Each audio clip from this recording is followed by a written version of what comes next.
I'm Rachel Maddow. If you're just tuning in, we are following the breaking news that U.S. bombers carried out strikes today at 3 Iranian nuclear sites. One at Natanz, a site that had previously been hit by Israel. Israel and Iran have been trading strikes since Israel's surprise attack last Friday. Israel has already attacked the site at Natanz. Now the United States has done so as well. Another nuclear site near Isfahan in Iran, and also, according to the president, the facility called Fordo, which is a deeply buried facility.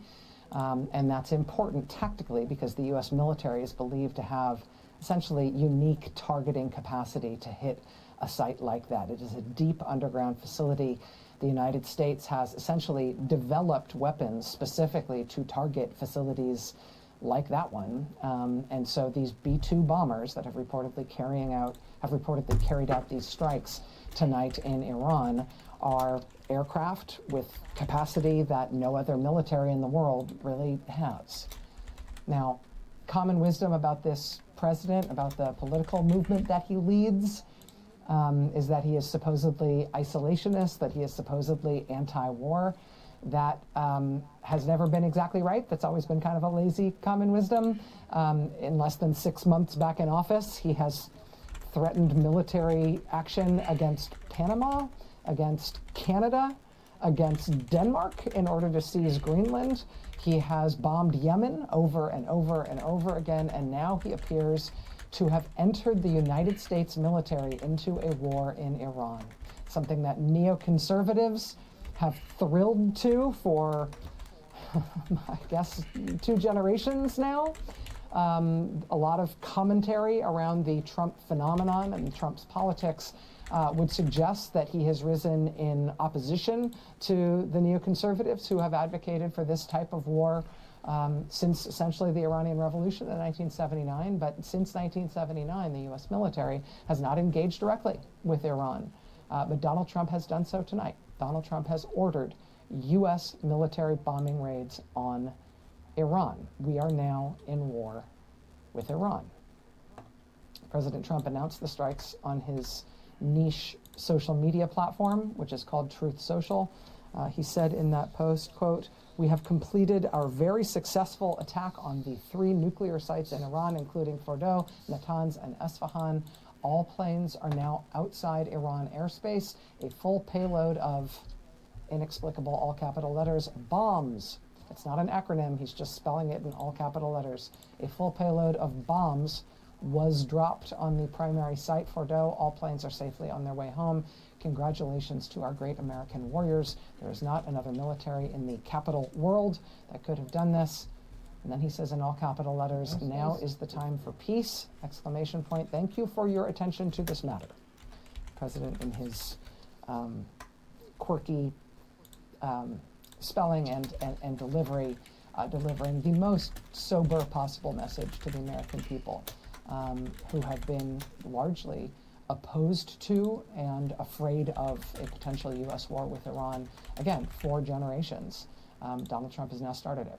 We are expecting President Trump to address the nation just about an hour from now, talking about this decision. Well, of course, we'll bring you that live when it happens. Joining us now from Washington, D.C. is NBC News White House correspondent Monica Alba. Monica, thanks very much for being with us. I know this is crunch time. I'm not going to lie, this is a crazy what can you tell place us to be about in, this decision tonight and what we know about the potential scope of this military engagement?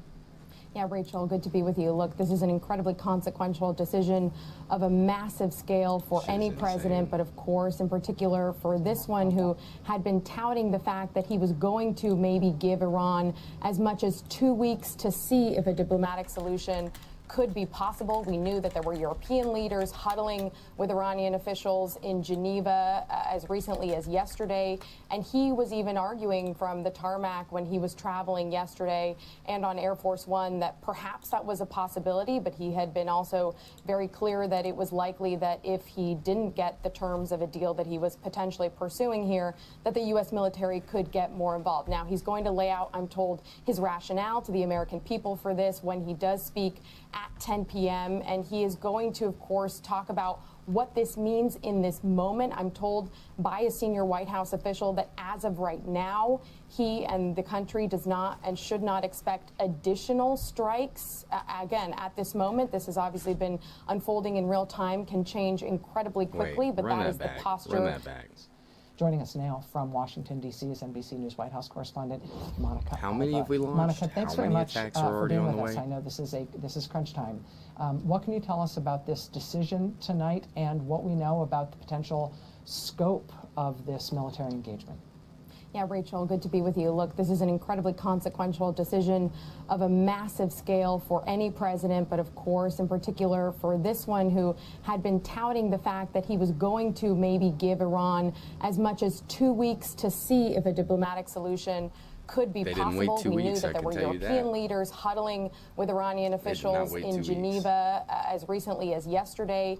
And he was even arguing from the tarmac when he was traveling yesterday and on Air Force One that perhaps that was a possibility, but he had been also very clear that it was likely that if he didn't get the terms of a deal that he was potentially pursuing here, that the U.S. military could get more involved. Now, he's going to lay out, I'm told, his rationale to the American people for this when he does speak at 10 p.m. And he is going to, of course, talk about what this means in this moment. I'm told by a senior White House official that as of right now, he and the country does not and should not expect additional strikes. Again, at this moment, this has obviously been unfolding in real time, can change incredibly quickly, but that is the posture as of, again, this second. And we know that the president also just a couple of hours ago had a conversation with Israeli Prime Minister Benjamin Netanyahu of Israel. We know that this was a U.S. military operation that was heavily coordinated with Israel. They obviously were briefed on every step of the way. They knew this was happening. It was done, again, in a highly coordinated fashion, and that's not surprising. The president has been in touch with the prime minister pretty much every day over this last week or so when it comes to this conflict. And I can also tell you, Rachel, that he was traveling back from his property in Bedminster, New Jersey. He returned to Washington around 5:30 p.m. this evening, and he went to the Situation Room where he monitored much of this in real time, again, with some of his top national security advisors, and where we know that this is something that will be planned. It's going to continue to take place throughout the evening. We know that tomorrow he has another National Security Council meeting. And to the point that you started this show with about this question of the U.S. effectively being at war with Iran right now, this is a president that's going to need to come out and tell the American people why he made that decision, why this posture was one he felt was inevitable. And you're already seeing a lot of lawmakers, and a bipartisan effort, we should point out, raising questions about this and using this kind of military authority without that congressional approval. We know there had been a resolution that had been in the works over the last couple of days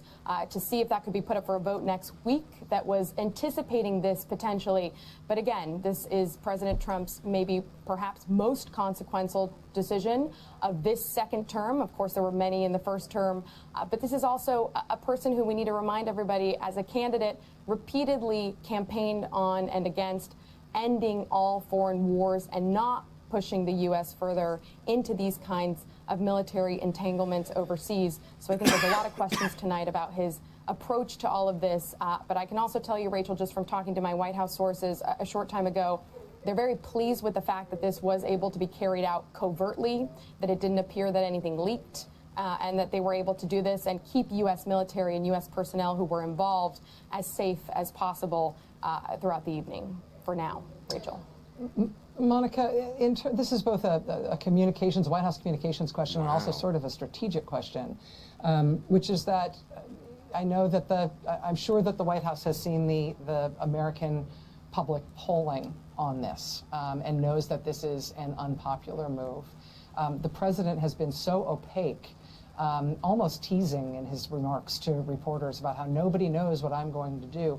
The White House hasn't made an effort to try to publicly sell to the American people the necessity of a strike like this. They've done the strike now, and we don't know, again, if this will just be a one-off or this is the start of a longer engagement.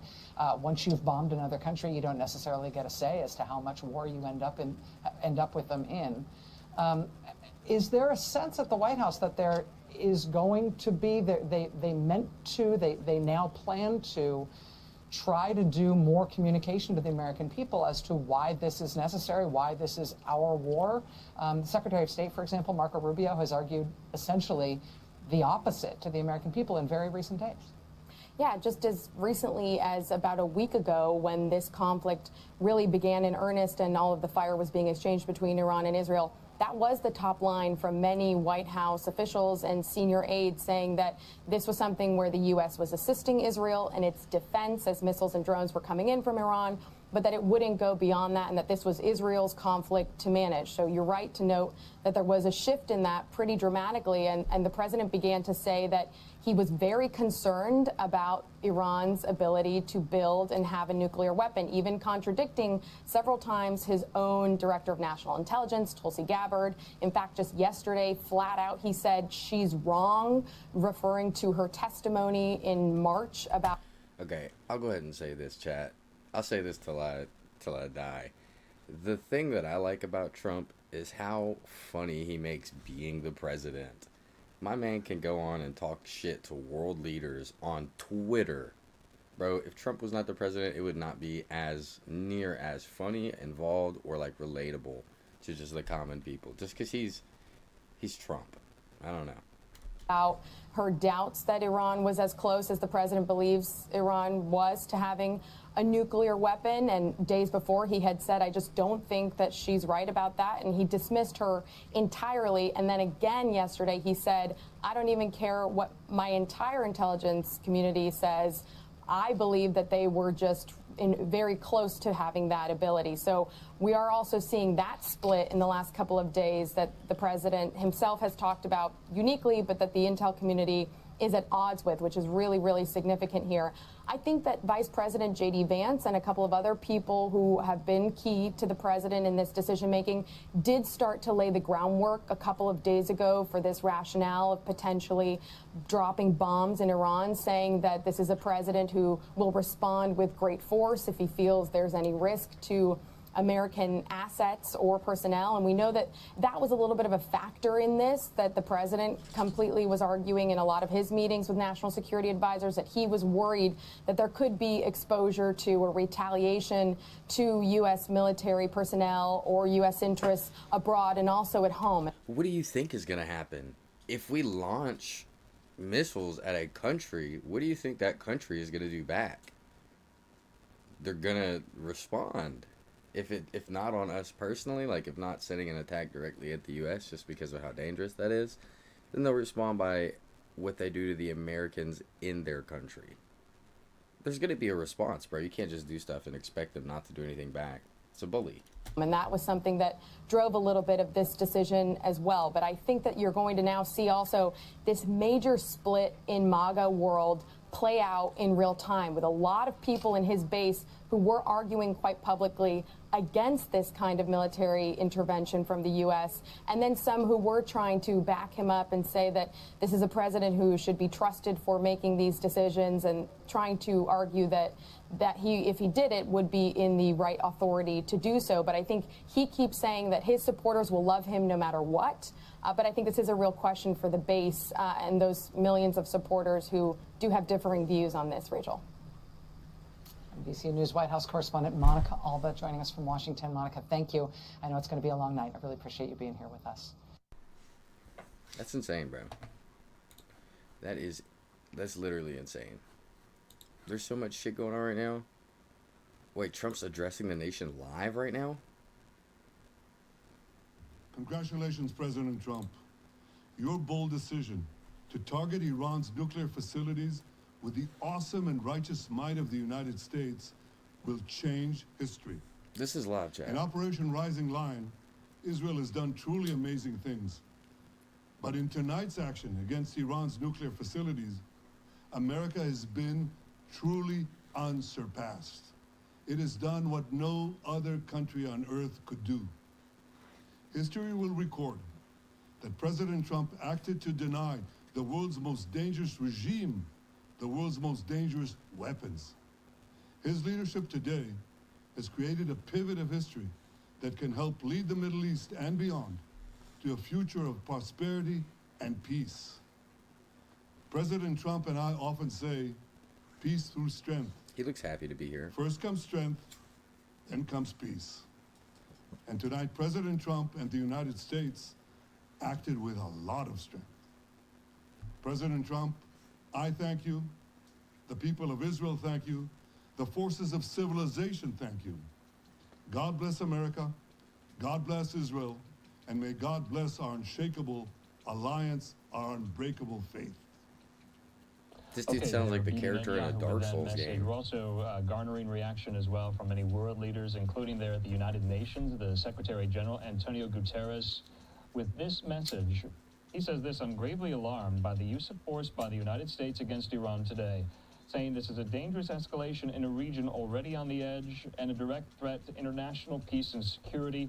There is a growing risk that this conflict could rapidly get out of control, with catastrophic consequences for civilians, the region, and the world." He says, "I call on member states to de-escalate and to uphold their obligations under the UN Charter and other rules of international law. At this perilous hour, it is critical to avoid a spiral of chaos. There is no military solution. The only path forward is diplomacy. The only hope is peace." Coming there, the message from the United Nations. So I would imagine that come next week, the UN Security Council will convene, maybe on an emergency basis, to discuss this. It was a key focal point of our coverage on Friday. You heard from the Israeli ambassador. You heard from the Iranian ambassador there at the Security Council. In the meantime, speaking of New York City, remember, we're garnering reaction as well from local and state elected leaders here stateside. We're hearing from the NYPD. Take a look at this. They say this, that we're tracking the situation unfolding in Iran. Out of an abundance of caution, we're deploying additional resources to religious, cultural, and diplomatic sites across New York City and coordinating with our federal partners. We'll continue to monitor for any potential impact to New York City. Also, live picture there in Los Angeles, over the airport there at LAX. We are hearing from California Governor Gavin Newsom. Take a look at this. He says, following the president's action in Iran, California's State Threat Assessment Center is actively monitoring for any potential impacts in California. He says, while there are no specific or credible counter threats we are aware of at this time, we urge everyone to stay vigilant and to report anything they may see. So the message coming from California Governor Gavin Newsom, kind of a coast-to-coast reaction there. In the meantime, though, we do want to continue with so many of our experts, analysts, reporters who really cover this each and every day. It's their job, the Middle East, including my friend now there, political scientist at UCLA, Benjamin Rad. He joins me. Benjamin, good to see you here. You and I were speaking, I believe, on Friday. And Why now do I feel like this guy's your representing initial me in court reaction, before? how momentous of an occasion is this, not just for the United States, not just for kind of the Middle East? Is this a watershed moment? Would you characterize it as thus? Absolutely. I mean, I'm still trying to catch my breath of the events of the last few hours. Iran, the Islamic Republic of Iran, since 1979 when it was conceived, has been a foil in the foreign policy objectives and in the stability of the Middle East for the United States and for other regional allies and global allies for a very long time now. And this is a monumental shift in what that dynamic is going to look like. If the United States is able to effectively dismantle or cripple Iran's nuclear enrichment capability, it sends in a very, very powerful message, and it undermines Iran's ability not only to threaten allies and others in the region, but to project that power beyond its borders through its proxy groups. The message has been sent loud and clear. And the question now is sort of not just whether these installations have been sufficiently set back, but whether or not Iran's own system of government is facing a crisis as it decides how it's going to respond. And it is not, and it does not have any good options in front So of it. that shows where we So hit, that's right? the We hit other Fort Row. element here. Not only do we have the nuclear Fort Allen. component, which is huge, and it's been a problem since the 1990s, but now we also have a crisis of survival, of legitimacy of Iran's theocratic system.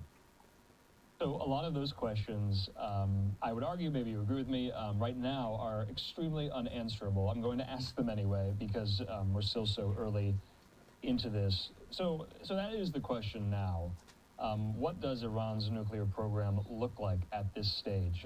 Israel kind of set the preemptive stage for it, the entree to the strikes at so many of the nuclear facilities And the United States kind of came up from the rear and helped them take out really the three crown jewels of the program itself, Fordo, Natanz, Isfahan here. All right, so yeah, So that what is is where we left? hit. Will we know? How will we We know? hit Isfahan, Will the Fordo, IAEA and tell where, us Natanz? that Iran no longer has the capability to enrich? Will Iran eventually, time will tell, start up a program again 10, 15, 20 years down the road?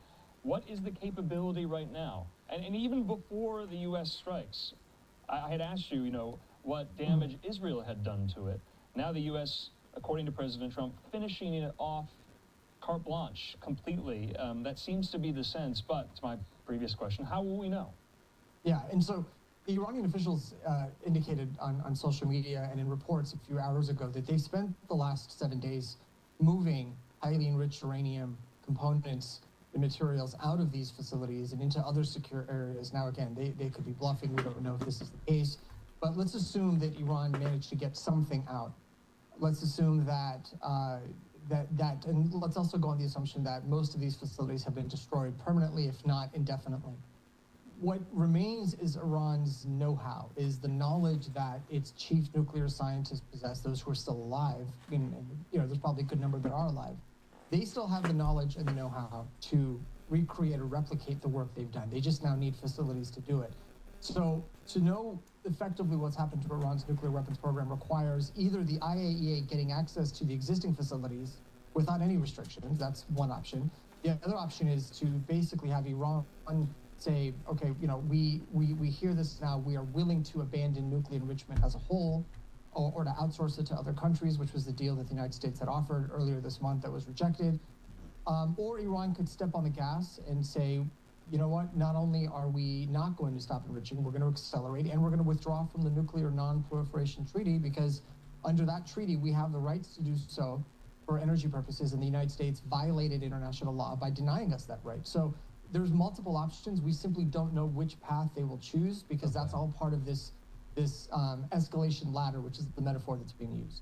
Let's put up the map again here. Jennifer Griffin has, I think, some really great reporting. It's kind of niche. It gets into the weeds, and you can help us kind of elucidate it. She says, I'm told by experts that the underground tunnel at Isfahan is a much harder target than Fordow, and it's not clear whether the Tomahawks were able to destroy it. A source says to her, there's no way they got in that tunnel. It's deeper than the calm. So they died, harder pretty rock, much is what he's saying. according to a well-placed. They're dead. She reports IAEA inspectors reported multiple times it was used for storage of UF6. Now, UF6 was one of the large precursor materials to make enriched uranium, but there was no enrichment going on inside of that mountain. She said it's important that the UF6, which is uranium hexafluoride, be accounted for and eventually removed. Isfahan is where Iran also manufactured centrifuges. So could it be that Isfahan was actually more important than Fordow? So it appears that what was happening in Isfahan was that you were having the enrichment done at the secret facility in Fordo, where the most advanced centrifuges were developed or were running. And then that material was taken out of Fordo and being stored in Isfahan. So you have production in Fordo, you have storage and maintenance and possibly conversion to, putting onto a warhead, that type of development happening in Isfahan.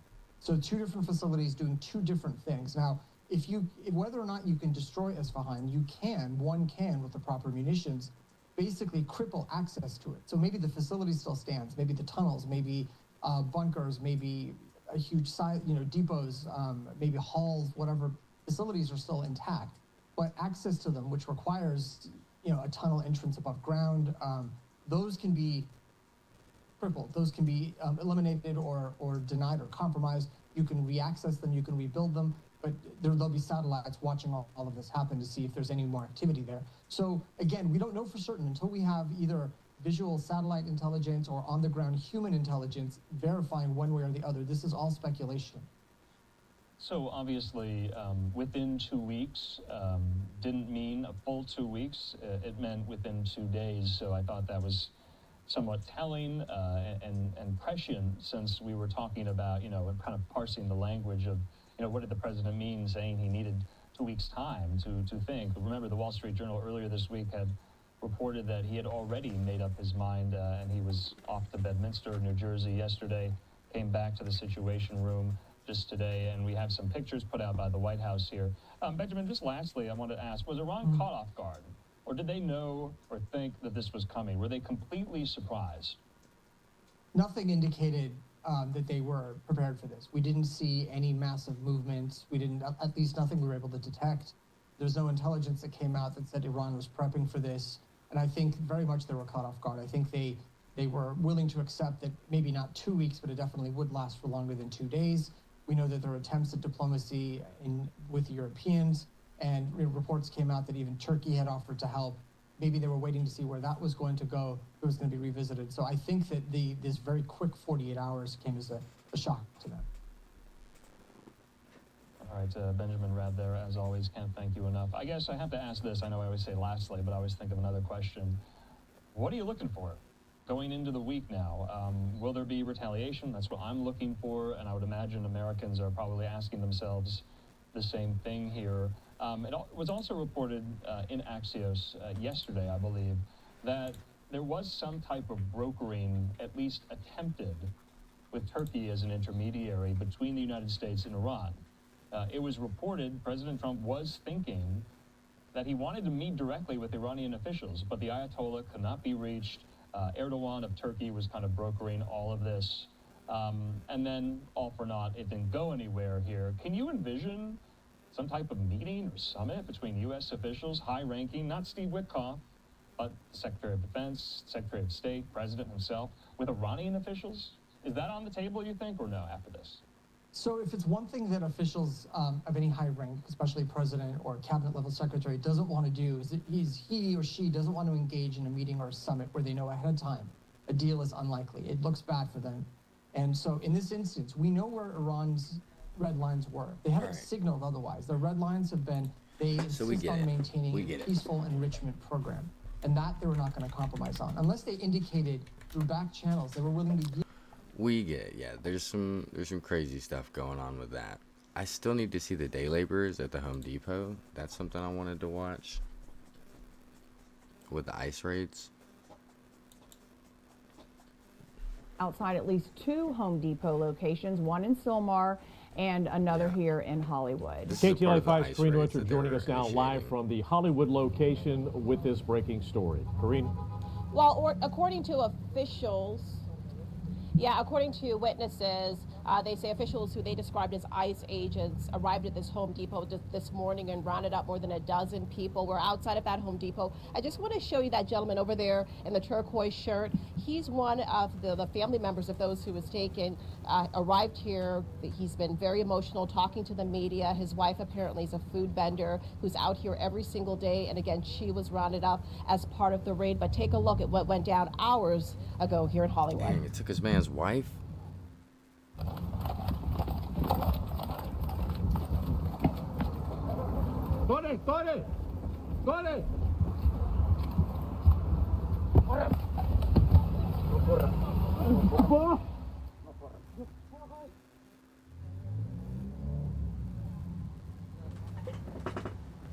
And this is a location along Sunset and Western Avenue. There's cell phone video that you just saw. It captured the raids occurring at this Home Depot property. Also, a few blocks away near Home Depot. This is all part of the crackdown we've seen this week and in recent weeks. President Trump's immigration enforcement efforts to detain those suspected of being in the U.S. illegally for possible deportation. Actions that have polarized communities here in the Southland and across the nation, with some arguing that these workers are trying to earn a living and are law-abiding people who are living here. Others saying many undocumented individuals who have been detained have criminal records, and that the ones who still don't belong in this country given the Trump administration's mandate. Listen to what this witness told us. He provided KTLA with some of the cell phone video that you've been seeing. He wanted to remain anonymous. Several people were running upwards Wilton's Place. I informed them that ICE agents were around the area. They were aware of that, and then that's when an SUV pulled up, came out. 2 agents tackled down a individual with no questions. They placed his face into the dirt, physically apprehended him. Jeez, bro.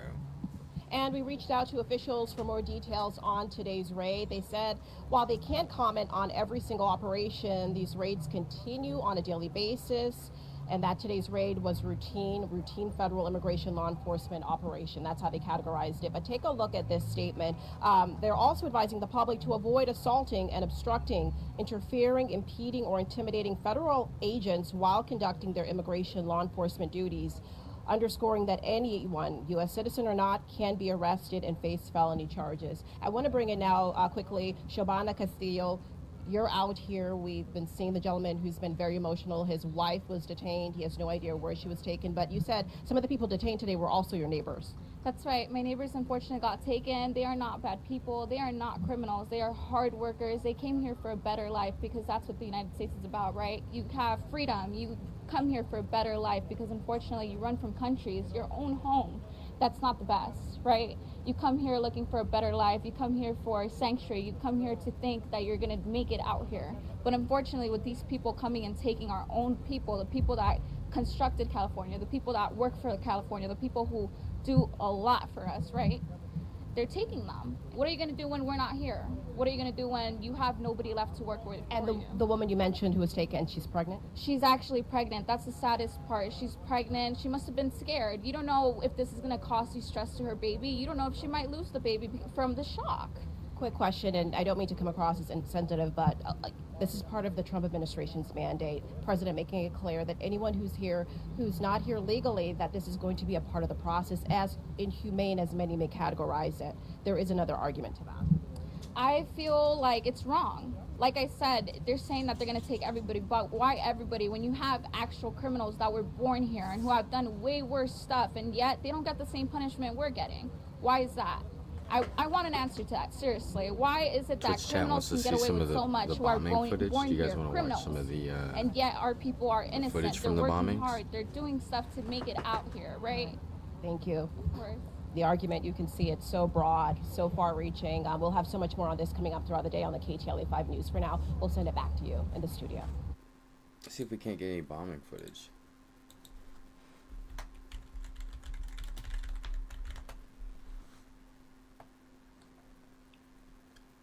Nah.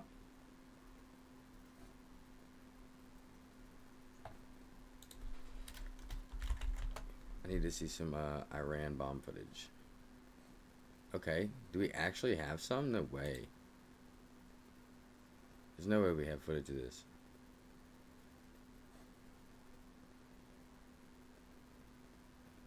There's absolutely no way. Welcome back. Israel continues to hammer Iranian nuclear sites to disable the country's atomic capabilities. So far, it's launched dozens of strikes on these facilities you see in the northern and north-central parts of the country. It includes the one that is most concerning to everyone, Fordo. That site is buried deep in a mountain, about 300 feet below ground, some 60 miles outside Tehran.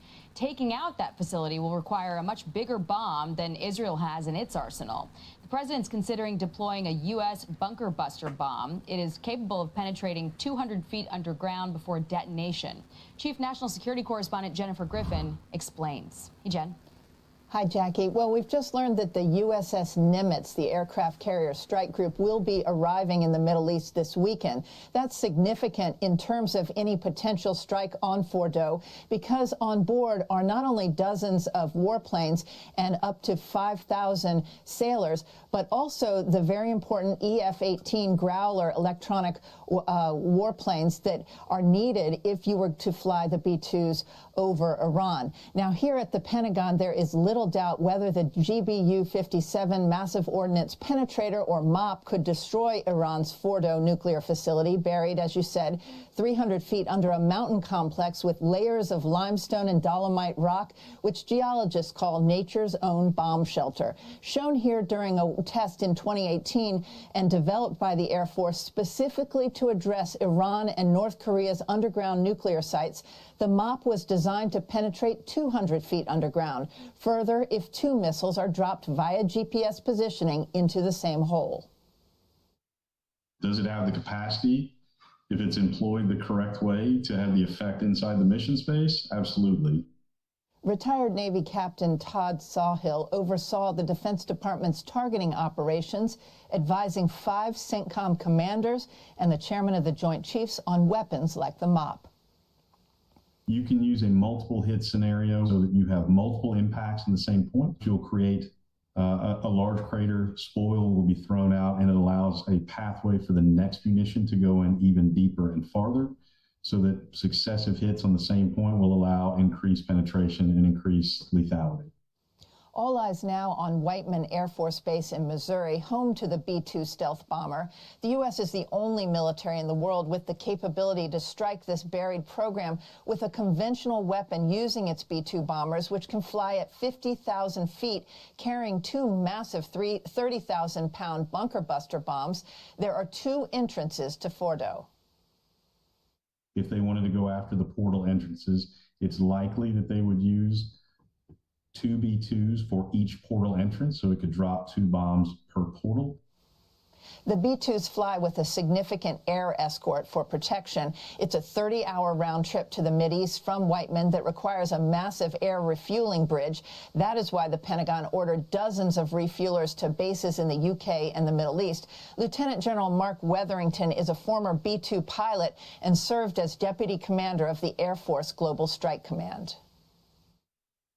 There'll be dozens of tanker aircraft supporting it. There'll be electronic attack and command and control missions and all sorts of support to this type of a mission. And so it's a very complex mission. The mission, General Wetherington says, will rely on the quality of the intelligence about the Fordo site. Jackie? Jennifer Griffin, thank you. Appreciate it. Well, some opinion pieces highlight the potentially historic choices the president faces in his decision-making. The New York Post editorial board with "Keep the focus on stopping Iran's nukes. Regime change is too risky a game." And Karl Rove writes in the Wall Street Journal, Trump's clarity on Iran and the questions that remain, he hasn't wavered in his view that Tehran can't have nuclear weapons. Now he'll have to decide what to do about it. Michael Allen is a former special assistant to the president and senior national security director under President George W. Bush. Michael, thank you for being here. Appreciate it. Thank you. So you just heard Jennifer Griffin's report, and it sounded to me like the assets that are moving in that direction would allow the president, if he so chooses, to take some kind of an action within the next week or so, even though the White House has said that he'll make a decision on whether to strike in the next 2 weeks. What do you see happening here? Do you think there's really a chance for diplomacy? I think the president wants to leave the door ajar for diplomacy. I think he would like nothing more than for the Iranians to just sort of cry uncle and understand that they may be risking the health and security of their regime if this continues and if the United States were to intervene. However, in the end, I think Donald Trump will be worried about some sort of onerous verification process that may result if there is a diplomatic deal, because the Iranians have such a history of obscuring what they're up to, diverting nuclear material. Don't forget, Fordow and Natanz in the past were secret facilities that they did not declare. So there's a lot of baggage associated with trying to trust the Iranians. We still want a diplomatic solution, but at the end of the day, because we're already in the middle of a military conflict, it may be just that the best option is to go ahead and strike Fordow. All of their defiant rhetoric, too, about never surrendering, I'm sure gives some people some questions. But meantime, the former Secretary of State for the president in his first term, Mike Pompeo, titled his new op-ed, "Israel is doing the world a favor. Now the U.S. must give any help necessary to end Iran's nuclear threat." And this morning, he added this. It is time to put this to rest, to get all of the enrichment out of Iran, to finally put Israel in a place where it can be secure, and most importantly for the American people, to make sure that we are safe and we don't have to live under the threat of a nuclear-armed Iranian regime that has for years talked about death to our nation and done everything it can to facilitate that. So let's say he does choose to strike Fordo. What happens next? What else does the U.S. have to be ready to support? So I think that The Iranians will definitely strike us back. They will attempt to hit our bases in the region with short-range ballistic missiles. I think we would become even more than we already are in the crosshairs of their terrorist infrastructure. So I know that the president is weighing this in terms of a cost-benefit analysis. There's a reason why we've sent so much personnel, so many planes to the region, not just to support the B-2, but also to help shoot down any projectiles that the Iranians may send at Americans in the region. So the question really is, there will be blowback, but can we mitigate it? Can we do well enough by setting the theater with enough defensive weaponry as to sort of make the Iranians pause and think to themselves, if we hit the United States, or at least try to, we're just inviting even a greater series of airstrikes from the United States. Obviously, there's concern about U.S. assets that are in the region, but there's also the question of if anything could happen here in the homeland.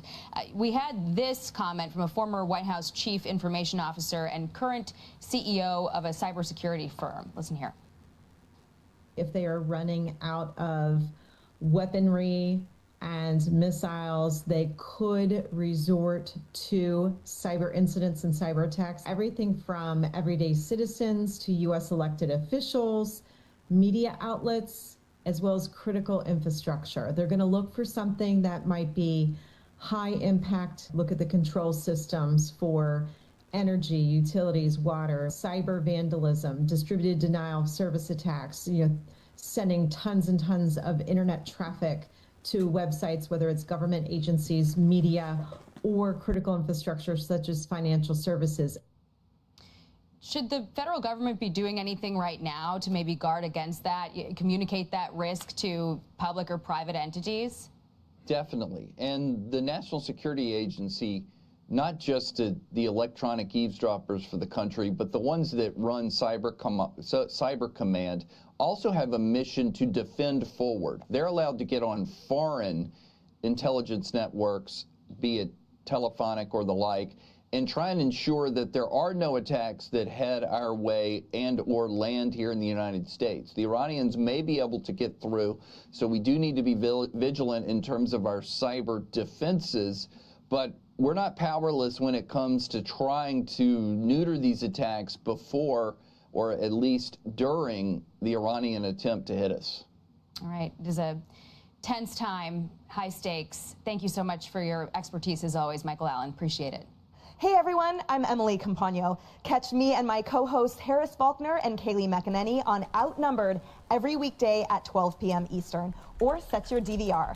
Also, don't forget to subscribe to the Fox News YouTube page for daily highlights.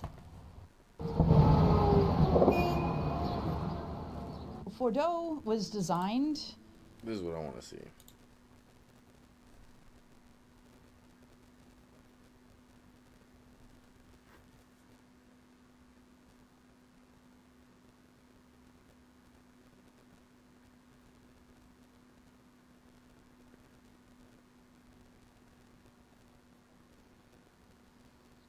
Thank you very much. A short time ago, the U.S. military carried out massive precision strikes on the 3 key nuclear facilities in the Iranian regime: Fordo, Natanz, and Esfahan. Everybody heard those names for years as they built this horribly destructive enterprise. Our objective was the destruction of Iran's nuclear enrichment capacity and a stop to the nuclear threat posed by the world's #1 state sponsor of terror. Tonight, I can report to the world that the strikes were a spectacular military success. Iran's key nuclear enrichment facilities have been completely and totally obliterated. Iran, the bully of the Middle East, must now make peace. If they do not, future attacks will be far greater and a lot easier. For 40 years, Iran has been saying death to America, death to Israel. They have been killing our people, blowing off their arms, blowing off their legs with roadside bombs. That was their specialty. We lost over 1,000 people and hundreds of thousands throughout the Middle East and around the world have died as a direct result of their hate. In particular, so many were killed by their general, Qasem Soleimani. I decided a long time ago that I would not let this happen. It will not continue. I want to thank and congratulate Prime Minister Bibi Netanyahu. We worked as a team like perhaps no team has ever worked before. And we've gone a long way to erasing this horrible threat to Israel. I want to thank the Israeli military for the wonderful job they've done. And most importantly, I want to congratulate the great American patriots who flew those magnificent machines tonight, and all of the United States military on an operation the likes of which the world has not seen in many, many decades.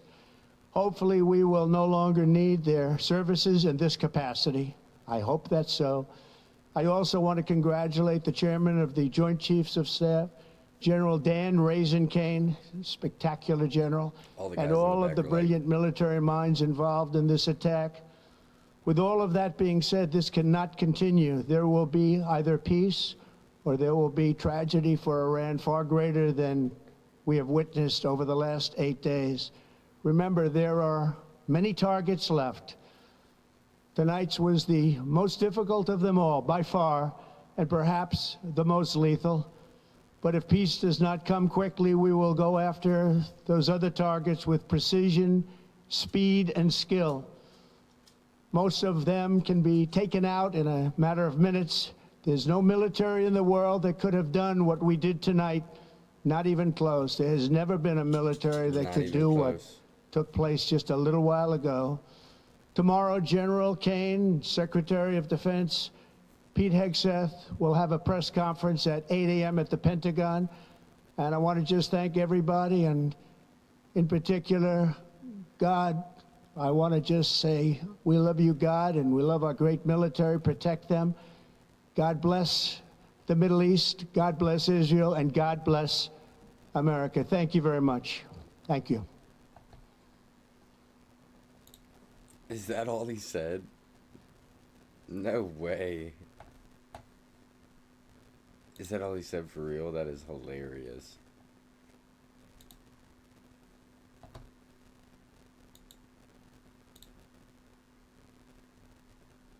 Yeah, that was the whole stream. That was his whole message. It took them an hour for that to come. That's crazy. He's such a meme, dude. It's so funny. Let me bring in my colleague, Vaughn Hilliard, who's at the White House for us. Vaughn, what can you fill in for us about how the day unfolded?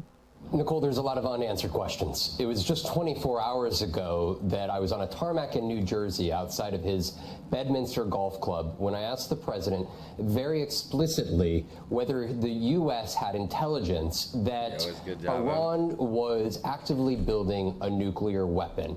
And he told me that his intelligence community and Director of National Intelligence, Tulsi Gabbard, who notably you did not see standing behind him there at the White House delivering these remarks, that their assessments that Iran was not building a nuclear weapon, that at least the U.S. had no intelligence of that, was, quote, wrong. I asked him whether he believed that Israel would be able to take out these nuclear facilities on its own, like Prime Minister Bibi Netanyahu repeated 2 different times over the last 48 hours, and he undercut that assessment from the Israeli Prime Minister, suggesting that the U.S. was the only one that had the capacity to effectively, especially in the case of Fordo, which has this underground nuclear facility a half a mile under the ground, be able to adequately drop a bomb that would be able to take out this nuclear facility. And while he opened the door to this idea of 2 weeks, he never said that he was going to give 2 weeks to Iran to come back to the negotiating table over a potential nuclear agreement, notably one that he and his first administration pulled out back in 2018. But here today, in striking fashion, deciding to use the U.S. military in an offensive fashion within Iran, despite just 24 hours ago, again, the Iranian foreign minister, in an interview with our colleague Andrea Mitchell, making it clear that Iran was still interested in negotiating a potential deal where they would be able to enrich a certain level of uranium. That clearly the president, after 2 months of negotiations, dismissing those overtures and deciding to move forward with these airstrikes, Nicole. Vaughn, let me ask you if you have any reporting that explains what he is referring to when the president says if peace doesn't come quickly, then, I mean, he seems to be threatening further, is it further American involvement in attacks on Iran, or is that something the White House might describe as, I don't know, part of his deal making? What do we know what the further threat is to Iran? The president has said that boots on the ground would be a last resort, that is not his plan. He noted tonight that there are no exact plans of further aggression inside of Iran, that these were the end of the initial airstrikes. It's now up to Iran to come to, again, a nuclear negotiating table here. But for the president here, I think that this is worth noting that we've had a conversation over this idea of a 2-week timeline, right? It was 3 weeks ago that he suggested there would be consequences for Russia if it didn't agree to a ceasefire agreement or a peace deal with Ukraine. And that deadline came and went. Of course, the president in his first administration threatened to strike and blow up North Korea. He has threatened repeatedly to strike and blow up Iran.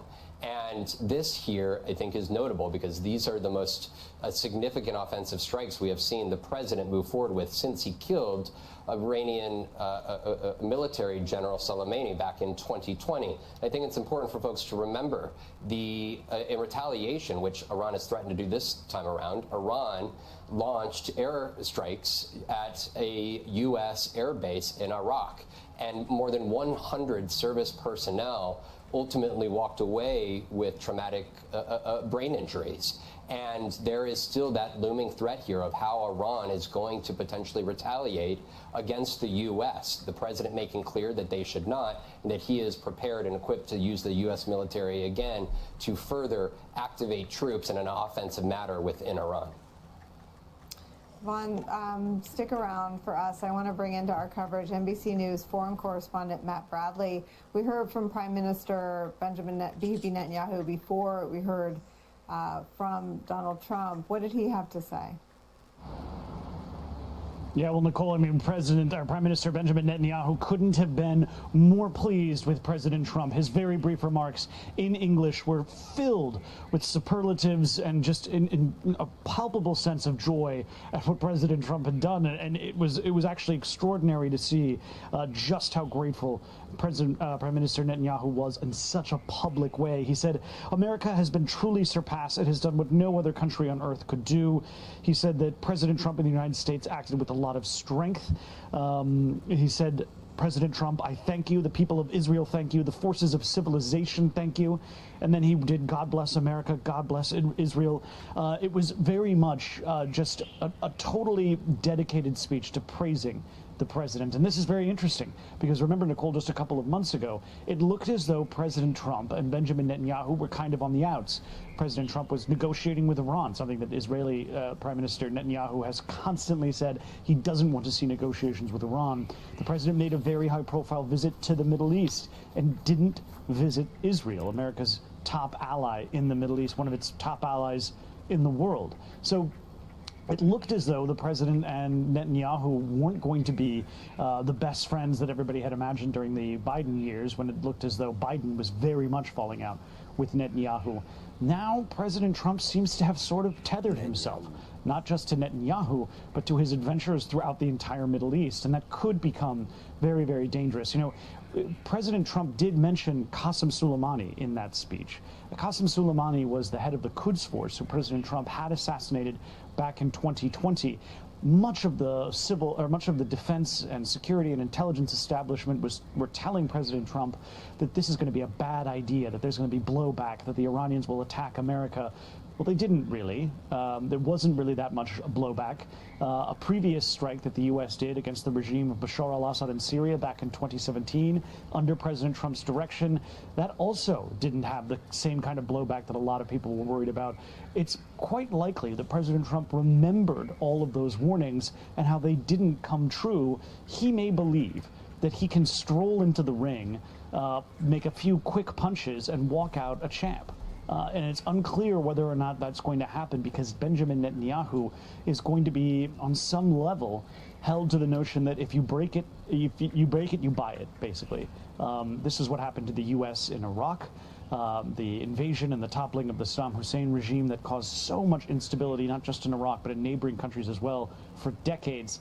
Now you're going to be seeing something like this in Iran, as we hear the conversation here in Israel among the top-level politicians increasingly has shifted from destroying Iran's nuclear program to affecting regime change in Iran, which we, as Americans, know that is a very troubling concept of regime change. It's been very frustrating for previous U.S. presidents before President Trump.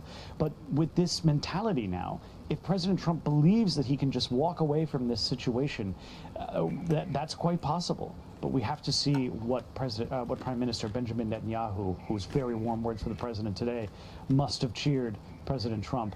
We'll have to see what Netanyahu decides to do next. Matt, did Prime Minister Netanyahu convey any surprise, or did it seem obvious and preordained that Donald Trump would do what he did tonight? I would say it didn't look as though he was expressing surprise, but it came very, very quickly after the president's strikes. And I would say that Prime Minister Netanyahu's body language was, again, as I said, palpably almost excited. He almost seemed to be jumping up and down. It was that pleased. And again, Prime Minister Netanyahu has made a big point of telling the Israeli public that he and only he can extract or wring out concessions from Washington. He makes it very clear that through successive presidents and leaders in the United States, that Netanyahu is the man for getting the United States to do what Israel wants. He's made this very public, and a lot of Israelis that I talk to believe this. There was this expectation that the president would weigh in with Israel. Driving down the highway the other day, I saw a bunch of big highway signs, big billboards saying, "Finish the job, Mr. President," with a big American flag and a picture of President Trump. This is something that people are putting on billboards. And it was very much a strong feeling that the president should weigh in to help Israel. And this is what we heard from Benjamin Netanyahu tonight. There was gratitude, there was excitement, there was a sense of relief for the prime minister, who definitely instigated this war with Iran and now could be held accountable if he doesn't succeed in his stated goals. But there was also this sense that the prime minister really did feel as though he might owe something to President Trump. You could tell that the gratitude was so deep. And again, this is something that's going to vindicate Netanyahu in front of the Israeli public, as he has been increasingly blamed for the failures of October 7th. Now, with this latest adventure into Iran, it looks as though Prime Minister Netanyahu can turn to the Israeli public and say, I have done what everybody said was a terrible idea for generations. The United States government has regularly been telling Netanyahu, who, by the way, has been pushing for destroying Iran's nuclear program since the early 1990s, the U.S. and other leaders have always been telling them, don't do it. Step away from the brink. Don't attack Iran. Well, Israel did, and over the past week, its military dominance in Iran has been unquestionable. It is almost, again, when you talk to Israeli officials, they're extremely and visibly pleased with how well this attack on Iran has done. It has a popularity rate here in Israel, according to a most recent poll, of over 80% among Jewish Israelis. So this was a very popular move, and bringing President Trump on board is going to carry huge rewards for Prime Minister Benjamin Netanyahu. But President Trump and his followers are going to have to ask, and they're already asking, what are the rewards for the United States? Matt Bradley, incredible reporting. Thank you so much. Stay close to the camera. We're great. Can we get some actual bombing footage? There was some that I saw the other day, but I can't remember how. I'm not trying to see the U.S. Yeah, Tel Aviv. Here we go.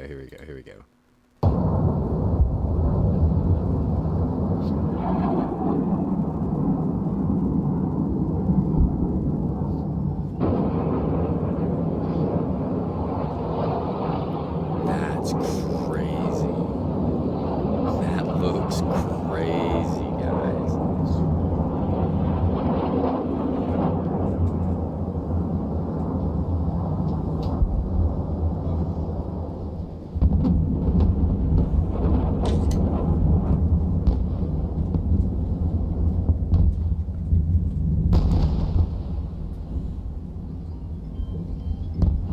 This is actual footage from the attack.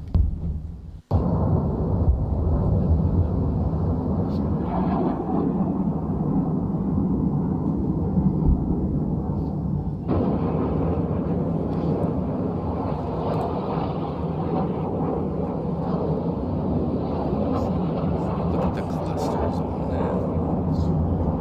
The clusters are actually insane.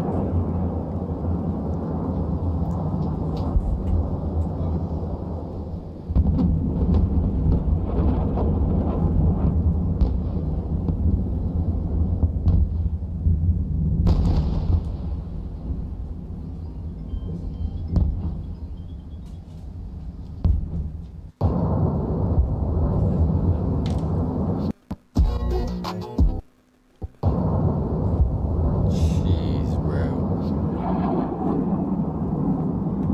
Alright. So here's what we're gonna do, guys. We're gonna go ahead and end stream for a little bit. We've taken a lot of information in that hour. That was our breaking news update. If anything happens, I will, hop back on. You guys know what's up.